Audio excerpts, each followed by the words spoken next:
Alors je m'appelle Josué, j'ai 23 ans, j'étais étudiant en art plastique aux arts déco, enfin en art plastique, j'étais étudiant en design aux arts déco. Je suis aussi à côté mannequin. Si on me dit représentation, je pense à manque. Ce mot-là il représente énormément pour moi parce que c'est un peu aussi ce qui m'a fait en grandissant. Disons que avec la mode j'ai été très vite exposé, disons, et on me donnait pas forcément la chance de choisir ma représentation. Donc du coup ça m'a un petit peu influencé dans même l'image que j'avais de moi-même en fait. Et il m'en a manqué énormément de bonnes représentations, tu vois. Et en grandissant, j'ai voulu changer ça.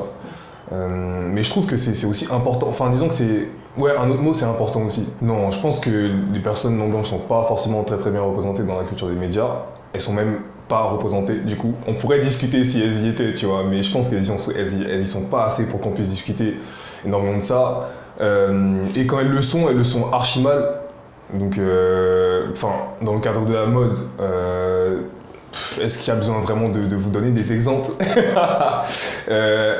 À côté de ça, on n'en voit pas forcément, il en manque des personnes noires, des personnes arabes, des personnes dans la mode par exemple. Il y a très peu de mannequins maghrébins ou maghrébines quand on regarde bien. Et on peut faire ça dans tout, quoi. En fait, au départ, j'étais pas encore assez éveillé. Je me disais que c'était un truc. Voilà, je le faisais pour me faire un peu d'argent, c'était cool. Et en fait, au départ, j'ai commencé par faire des boulots où des photos. Je crois que mes premières photos, c'était des photos où c'était assez tribal, tu vois. Donc j'étais torse nu, avec un masque, avec des trucs. Au début, je me suis dit que c'était cool, tu vois. Au fur et à mesure, j'ai continué les jobs et au début, vraiment, j'avais ce type de job-là, tu vois. Ça percutait pas forcément. Dans ma tête, du coup, je continuais, je bossais. Dans les boulots aussi que j'avais au début, c'était des trucs assez sport, tu vois. Il y avait un peu cette dimension-là. C'est que vraiment, quand j'ai commencé à monter, à avoir des gros jobs, que là, j'ai pu avoir des boulots où tout simplement, on pouvait m'habiller de tout, tu vois. Donc très vite, en fait, j'ai assimilé plein de choses sans forcément les comprendre. Et du coup, en grandissant, là aussi, j'ai commencé à moi-même, par exemple, quand je devais faire des selfies ou quoi, même si c'était que pour moi, en fait, je finissais torse nu, en fait. Je finissais comme on me représentait dans la mode. C'est en grandissant que j'ai commencé à comprendre qu'il y avait un réel problème avec ça, quand j'ai arrêté et que j'ai pu, en fait, me construire sur autre chose. C'est à ce moment-là que j'ai compris vraiment donc en fait, il y avait un réel problème de représentation et, tu vois, j'étais pas... Voilà, c'était réel, quoi. Du coup, j'ai commencé la mode à 16 ans. J'ai été repéré par un mec en casting sauvage. Du coup, au départ, il est venu me voir et tout. J'étais en mode... Ouais, je sais pas, tu vois. Et en fait, il m'a expliqué que j'allais me faire de l'argent. C'était vendredi. Il m'a dit samedi, il y a le défilé, tu fais un petit peu d'argent, c'est rien. J'ai fait le défilé. À la suite du défilé, il y a un photographe qui m'a proposé de faire un magazine. Du coup, j'ai fait le magazine et il m'a proposé à une agence.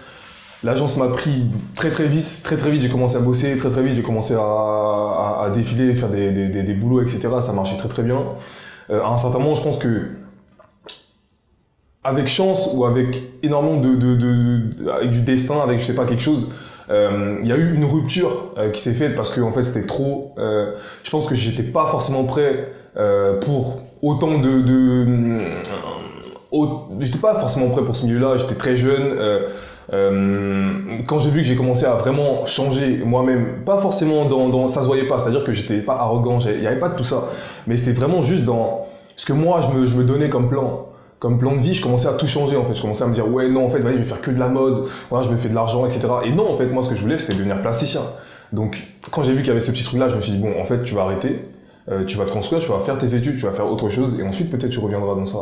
Et c'est ce qui s'est passé. Donc après, il y a un an et quelques, j'ai repris du coup. Entre-temps, j'ai fait les arts déco, j'ai fait service civique, j'ai fait ma vie, j'ai vécu un petit peu, et ensuite là, j'ai repris, et c'est pas pareil. J'ai une conscience différente qui me permet de comprendre énormément tout simplement du racisme, une représentation archi problématique, plein de choses comme ça que je voyais pas avant, et tant mieux en fait, du coup, que j'ai arrêté. Ouais, si, je rencontre pas mal de problèmes pour signer des contrats, vu que maintenant, en fait, même les castings, j'en ai pas. Au début de l'année, quand j'ai commencé avec l'afro, j'avais eu un espèce de petit boom, tu vois. J'ai fait la campagne Benetton, il y a eu un client Célio après qui est venu, Célio qui me reprend constamment pour chaque campagne. Ça, c'est pas mal, tu vois. Mon afro, il est pas changé, ma couleur de peau, elle est pas de ouf, on va dire pas de ouf, elle est pas changée énormément. Mais voilà, donc il y a eu un petit boom comme ça. Je suis aux États-Unis aussi, j'ai bossé pour une autre Matches Fashion s'appelle, c'est comme un Azos mais américain, avec des combats. Et voilà, il y a eu ce petit truc là, mais après, non. Après, depuis, j'ai pas fait la Fashion Week de Londres, j'ai pas fait celle de Paris, même si j'avais fait celle de Londres l'année dernière. Disons que voilà, les agences ils comprennent aussi que au niveau de la demande, moi ça marche pas. Tu vois, je marche pas. C'est pas forcément qui, parce que voilà, même à Londres j'ai pris dans une bonne agence, ici aussi je donne une bonne agence, mais c'est la demande en fait. Depuis que j'ai l'afro et tout, ça a floppé. Du coup, inconsciemment, il y a une espèce de pression dans laquelle ils te disent coupe-toi les cheveux, tu vois, mec, allez, tu veux bosser, voilà, rentre dans le mood, tu vois. C'est mort. C'est archi mort. L'espèce de diversité, c'est du fake, c'est du faux. C'est faux, c'est faux. Je peux être dans le milieu, c'est-à-dire que je peux bosser, hein, mais je pense que je me sentirais forcément obligé de pas me voiler la face, dans le sens où c'est faux, tu vois. Il y a une espèce de boom qui fait que ça peut marcher, parfois de prendre un mannequin noir. Il y a plein de choses qui font que même, comme je te dis, quand tu rentres dans le détail, la représentation là, c'est pas une représentation qui est bonne parce qu'en fait elle est codée. Moi par exemple je suis dark skin et forcément dans la mode, que ce soit femme, homme, il faut que tu aies le crâne rasé. Quand tu auras l'afro, quand tu auras les cheveux, énormément de cheveux, etc., il faudra forcément que tu sois clair de peau. Donc il y a des trucs où tu te rends compte, tu fais non en fait. Ouais, non. J'ai commencé la peinture il y a 2 ans et vraiment je marche pas forcément, je suis pas quelqu'un qui va travailler constamment, c'est-à-dire que même en cours, enfin j'ai jamais été du genre à dessiner tous les soirs, tu sais, peindre tous les... Non. Donc la première peinture que j'ai faite c'était il y a 2 ans. Je l'ai faite, je suis parti dans le sud et je l'ai laissée dans le sud et je crois qu'elle s'est détruite, enfin je sais pas, enfin elle n'existe plus en fait au final. Et après j'ai plus peint pendant 2 ans. Du coup je suis rentré à Paris après. Et du coup il y a 2-3 mois, j'ai commencé à repeindre, à peindre tout court.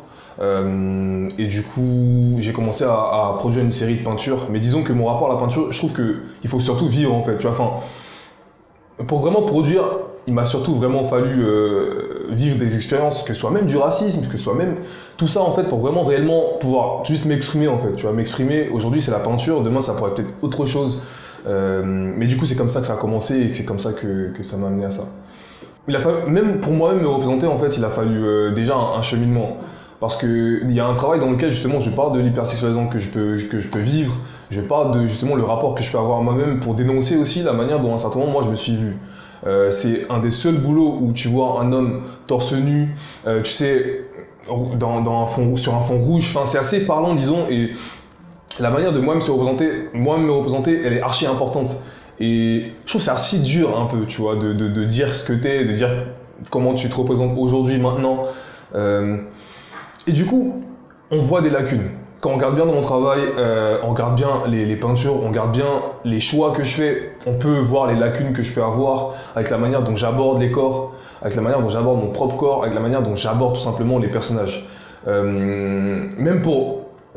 par exemple, il n'y a pas de tétons, tu vois, il y a plein de mes personnages qui n'ont jamais de tétons, tu vois. C'est des choses qui peuvent être inconscientes parfois, c'est des choses qui peuvent être aussi conscientes, mais dans tous les cas, je trouve que c'est révélateur aussi de tout simplement ce qui moi me pose problème ou ce qui pose problème tout court. Donc voilà, enfin c'est un truc où je me cache pas forcément. Disons qu'il y a des choses qui sont problématiques. Je pense pour moi-même dont je me rends compte dans la peinture, il y a des choses dont les gens peuvent se rendre compte sur ma personne, sur la manière dont je suis, et je peux pas me cacher en fait.